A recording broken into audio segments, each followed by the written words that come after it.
But Peter, it's great to meet you, man. Thank you for taking a minute out today. I appreciate it. Yeah, it's great to meet you too, Joe.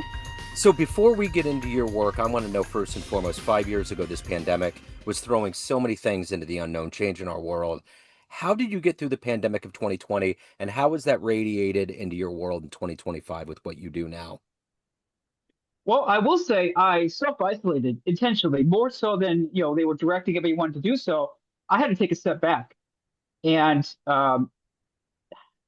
I like to think the best of people.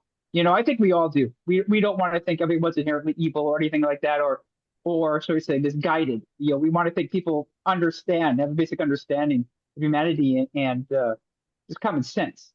But 2020 and the whole COVID thing, you saw how quickly everyone donned masks and things like that. So um, it made me take a step back. Like, really, really, you believe this? Okay, okay, that's a bold opinion. Okay, I just had to like, wow, you know, just stood back. I mean, mainly in awe, really. Yeah, and it started me down a different journey that I was going to where like maybe I need to wake people up.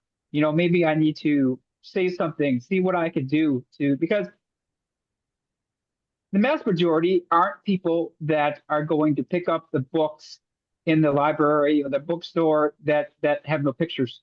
Okay, that has a layer of dust on it you have to blow off. Okay, so um, you have to be at their level, I guess, and talk in a way they understand.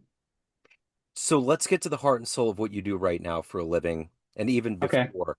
I'm going to put you in front of a bunch of 12-year-olds. Kids always get the truth out of us. It's career day, and the kid in the back of the room is like, "Hey, what do you do for a living?"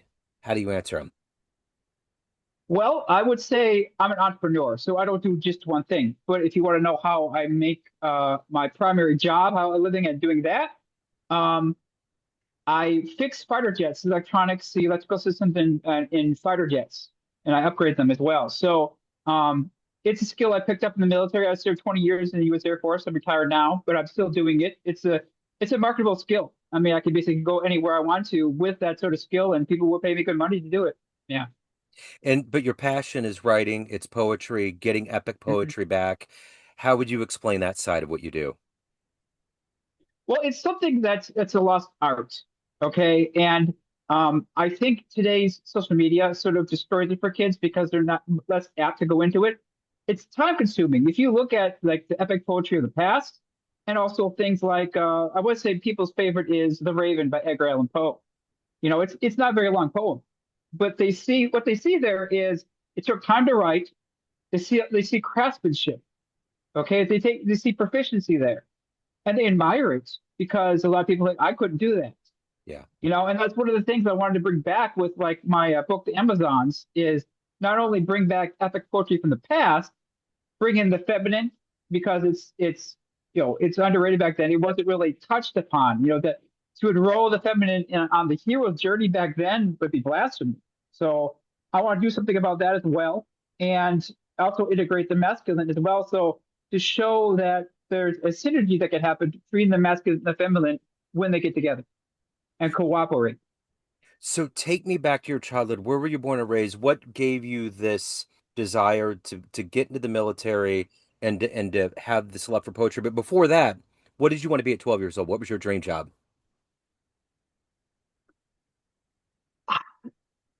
I've always had a calling deep in my heart to be a priest, as odd that sounds, to serve humanity. Yeah. I think that's one of the reasons why I joined the military is to be able to serve humanity in that way. Yeah, Okay. yeah. So what were the foundational elements? Take me back to where you're born and raised. What were these seeds that were sown that grew into all of these different things that you've become? Well, okay, I'll touch on my NDE when I was a lot younger. Okay, first off, as a caveat, I want to say my parents were good parents. This was the early 80s. So back then, it was normal for you to leave your kids home alone to their own devices. Yeah, Okay, it was the whole latchkey kid I get concept it. was very much around. I Yes. was in Okay. there. Yes. So you understand. You understand. So I was left home alone, but it was during a heat wave. Okay, much like the one we're going through right now on the East Coast, and I was given some chores to do outside, and of course I was about 7, and at that age you don't recognize the signs of heat stroke coming on. I remember feeling very, very tired And what do you do when you're tired? You lay down. But I laid down in the sun, so I continued to make my condition worse, and my body started going to the shop. And that's when I had an NDE.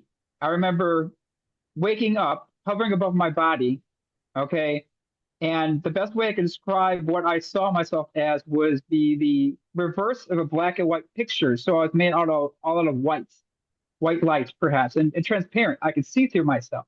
Yeah. So I remember looking up and seeing the tunnel with the white light at the end of it and traveling up it. Okay. And I didn't wasn't fully aware that, I was like, what's going on? I wasn't fully aware that I was dead per se.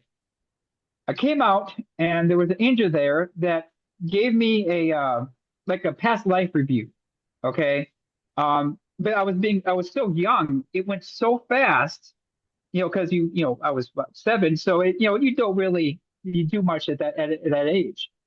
But also, I want to say that the concept of time when I was there just seemed to change. It seemed to happen almost instantaneously.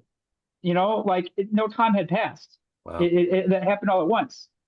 Well, after the life review, I was taken to a gate by that angel that gave the same angel that gave me the life review. But then there was another one there.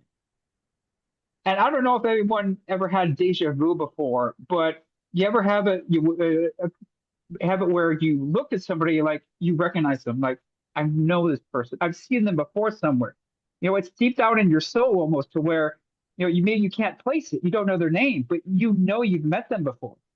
And that's the way I felt about this other angel that was there. Like I've met him before, I know him somehow. And he was actually sort of cross. He was sort of upset. He said to me, point blank, your job isn't done. You have to go back. And that's when I woke up back in my body, paramedics over me, and that's when I came out of it. Wow. That's a Yeah. lot at that age. Yes, yes, it is. Yes. Yeah. At that age, you're like, okay, I've had dreams before at that age. You're like, okay, you think you're dreaming. But to me, I could, just dismiss it as a dream because it felt so much more. There was more to it than just a dream. Dreams fade, that never faded. It never faded. And then after that, shortly after that, I started having like precognition. So like you see things happen before they happen. And like this was the early 80s. So if you had people coming over, you'd make plans, you'd make phone calls, and you'd set up a date and time and everything. And I remember telling my mother that a certain person, a friend of the family, is going to visit. And she looks down at me. No, she didn't call. We didn't make plans. No, she's not coming over, sweetheart. And of course, a couple hours later, she shows up unannounced. My mother looked down at me, oddly like, "How did you know?" And then there was a time where this was Wisconsin, so it got pretty cold during the winter, and there was a lot of ice out on the ground outside, and she slipped and broke her ankle. But the thing is, I told her it was going to happen before it happened. So after that, she looked at me oddly, like, okay, and I could tell it was upsetting her. She was a deeply religious person, but it was out of her realm of understanding. It made her uncomfortable. It actually scared her. I could tell. So I actually shut up about it. I stopped saying anything. If I saw anything happen, I just let it go. Yeah. That's wild. I just saw a viral clip yesterday of when John and Yoko were in their bed doing that bed in. And there was a letter that came through, and someone wrote a letter and said, we were on the Ouija board recently, and the ghost of Brian Epstein came to us and said that you were going to get assassinated. And Yoko's kind of laughing, weird, like kind of uncomfortably. And John just kind of, in his optimistic way, shrugs it off and said something. But I think about things like that. Like Epstein was close. He was the closest one to those guys before he left. And Hmm. you know what I'm saying? It's like those things, those signals, like we're just not savvy enough. So let me ask you this. Do you feel like you're doing the work that you were sent back to do at 7 years old? Is that something that's always in the back of your mind of what you're doing with your life right now? Well, if you had met me in my younger years, I mean, like when I was 16, I had people accuse me of acting like I was 40. So I'm not saying that I didn't live the life of a child, but I just dipped my toe into the pool. I didn't jump in Yeah. because I saw all the negative influences that kids usually fall victim to. I'm like, no, that's stupid, and I saw it for what it is right away. So I think it did. gave me that advantage. I dealt with childhood obesity a little bit, and I had to overcome that. And then I started going into when I was about 16 into the weight room. And that's when I fell in love with bodybuilding. And it changed my life, to stay in shape and to be able to physically and mentally, have the discipline to be able to do things you don't necessarily want to do. It changed my life dramatically. So who's been kind of a constant inspirational force or a hero for you in your life? That angel, the Okay. message. Okay. Every day I wake up, like that's there. Yeah. That's never changes. It's constant. Like, okay, I have to prove myself today. And then the next day, I have to prove myself today. So I can't just, stay in bed the entire day, in my mind at least. Yeah. So because of that experience and feeling the light and seeing things that most of us don't experience in this kind of reality that we're in, are you did it kind of erase your fear of death? Did it kind of ease it? It made me understand one, we don't necessarily live one life.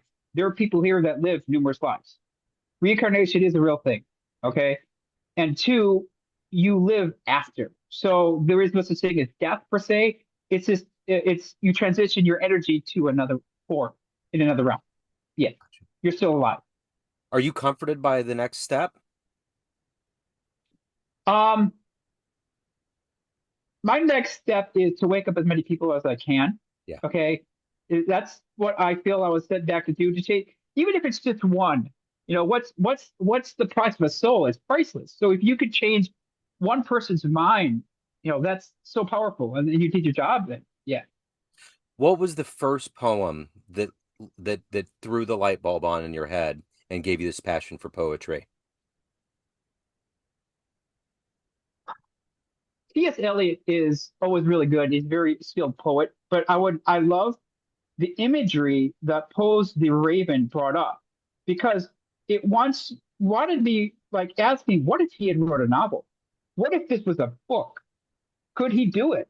Is it possible? And that's what made me push myself to start writing things like the Amazons because um, right now we're redoing the audiobook. We've hired about 30 voice actors and my producer, Andrea Giordani, very talented voice actress herself, is helping me do all this by doing a lot of the grunt work. But a lot of the voice actors said, like, how the bleep did he do it?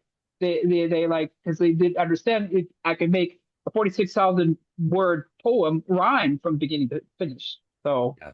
it let me know I was on the right path because of the shock that they explained. Yeah.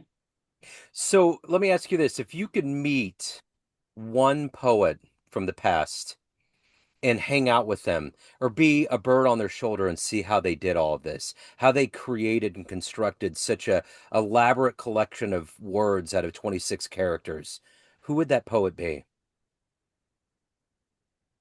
I'd say, oh man, I mean, I love Edgar Allan Poe, but that poor man, he had crippling depression his entire life. Yeah, Yeah, it was yeah, bad. I would say Robert Frost really to get into his mind because he wrote some beautiful poetry too, like The Path Least Traveled. Yeah, yeah, very insightful, very insightful. Yeah, I will never forget when I got into there was a professor that I had that his whole aim was horror fiction.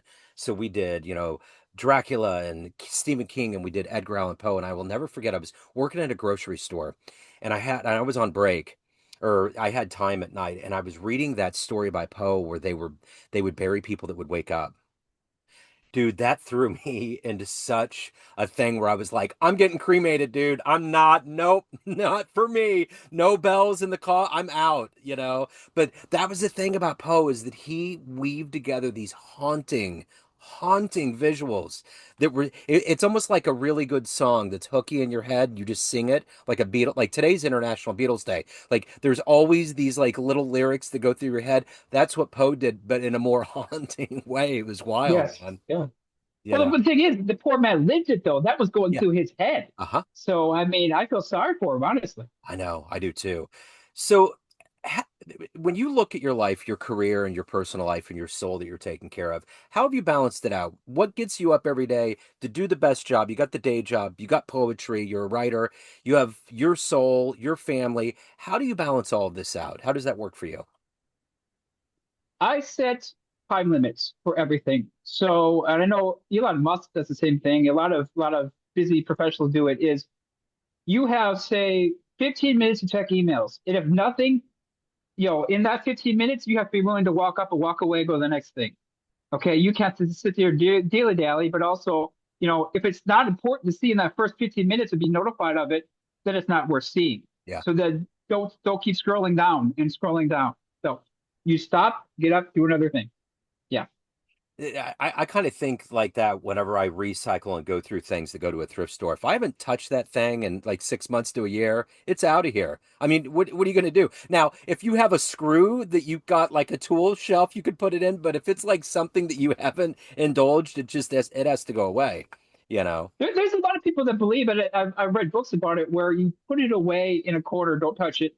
And if you don't need it or you don't long it for it, in your mind to see it in about a month, consider throwing it away Yeah, because it's just collecting dust. Yeah. absolutely. So let me ask you this. If you were to walk into a room of everybody that knows you as a mechanic that's known you in the military and in a serious sense throughout your life, and you could tell that room one fun story about you, a fun adventure, the first concert you went to, just a stellar experience that would humanize you, what would you tell that room of people? Oh my gosh. There was a time in what this was 2004. Do you know the actor James Gandolfini Oh, yeah. from The Sopranos? Yes. Uh-huh. Okay. This is somewhat of a long story, but I'm only 5'3", so I could fit into a crowd and not be seen, okay, rather easily. So I would intentionally do that when they would take roll call for us on the Thunderbirds, and then I would sometimes fall off the lodging list, and I intentionally would do that because I'd get a room to myself then. So in a crowded room, they would like, yeah, put everyone here that missed me. It worked in my advantage, quite in my advantage. That one time we were staying in Atlantic City at the Borgata, and of course I fell off the lodging list. I showed up, and they said, "Oh my gosh, I'm so sorry, sir." And they had no other rooms available, so they put me in the VIP suite. Which is big enough to have an echo, what surprised the hell out of me. And it also gave me access to the VIP area in the casino. Okay, so I'm like, I'm not a gambler. Okay, but like, why not? Yeah. When that happens, why not? So I went down there, and sure enough, James Gandolfini comes down and sits down next to me. And I asked him one thing, like, if you had to do it again, what would you change? And he said, keep your life private. And apparently, he was having problems with that with the paparazzi, Yeah. not only him but his family. So that did, I that was a life changing moment. I'm striving to do that now that I become more public, is to keep my private life private. Yeah. It's interesting. I've seen him with paparazzi. They were filming his kid one time across the street, and he was like, "Enough! I'm just Yes. look, Yeah. I'm done." Poor man. Yeah, and Poor he did man. it a few times, and he had to get aggressive. I think he was in an airport. But yeah, man, it's like that's the thing I don't get about those paparazzis. It's like when they wave you off, go, man, get out. But then they Hmm. start rationalizing and talking about it. It's like you got to have a soul, man. You got to have empathy for the rest of us because at the end of the day, as you know, if you sat next to James, you know that he's a human being. No matter Yes. what we Yeah. know about his fame, and you really intimately know that because you've seen the other side. It's like there's Hmm. more to this than people getting a picture in a tabloid of you leaving a bookstore. It's I weird. can't help but think they're getting like a lot of money for these I photos, and that's why know. they're so aggressive. I Yeah. know. I know. So let me ask you this. At the end of the day, with everything that you've done with your life, and more importantly, you've evolved to, what are you the proudest of? Well, I just recently got into songwriting. I've found that, especially my LLP, linked lyrical poetry style, actually gives a lot of oomph to music when Yeah. I integrate it into the music, and then um, I contracted out a band, so I'm working with them, and it's been working out so well that they asked me to join them just recently, like a couple of days ago, and become a member of the band. So then we're going to start our first album. So I'm really, really proud of that. Yeah. That's cool. So let me ask you this. At the end of the day, everyone has a perception of you. Family, friends, coworkers, all of your readers, everyone that knows you, but you run the show. What's your perception of you? Who do you think you are?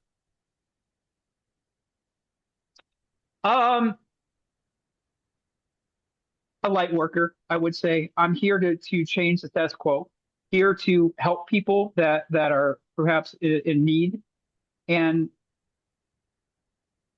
do God's work, really. Yeah. I'm a servant of light. What Robert Frost poem would epitomize your existence? The path least traveled. Because I Okay. often joke, not only do I take that path least traveled, I bought property there and I live there. Because I mean, there's a lot to be said to that. I always joke that, like people always see choices, might have one, two, and three, and you have those choices in front of you. But the path of faith, like, is the scariest. I mean, it's usually behind you, so you have to go searching for it. And it's usually a rickety old bridge over a cavern, and you can't see on the other side. And it will scare you to death. If you're not scared to death, then you're not walking in faith. And a lot of people don't have the courage to do it. I don't blame them, but that's what it takes, though. When I was in college, when I graduated, my folks got me an anthology of Robert Frost poems, which kind of surprised me. Guys started writing in college. But you had mentioned your book. I just published my first. I've been writing poetry my whole life. It'd been a dream. I just published mine. I'd love to mail you a copy. Yeah, I'd love to read it. Yeah. Out to you. Yeah, for sure. So this has been fascinating. So if anyone wants to get your book, if anybody wants to reach out, if they're interested, they have questions, any of the good business, where do they go? You can go to www.petergunn.net. You can also go to Amazon Kindle and type in Peter Gunn the Amazons.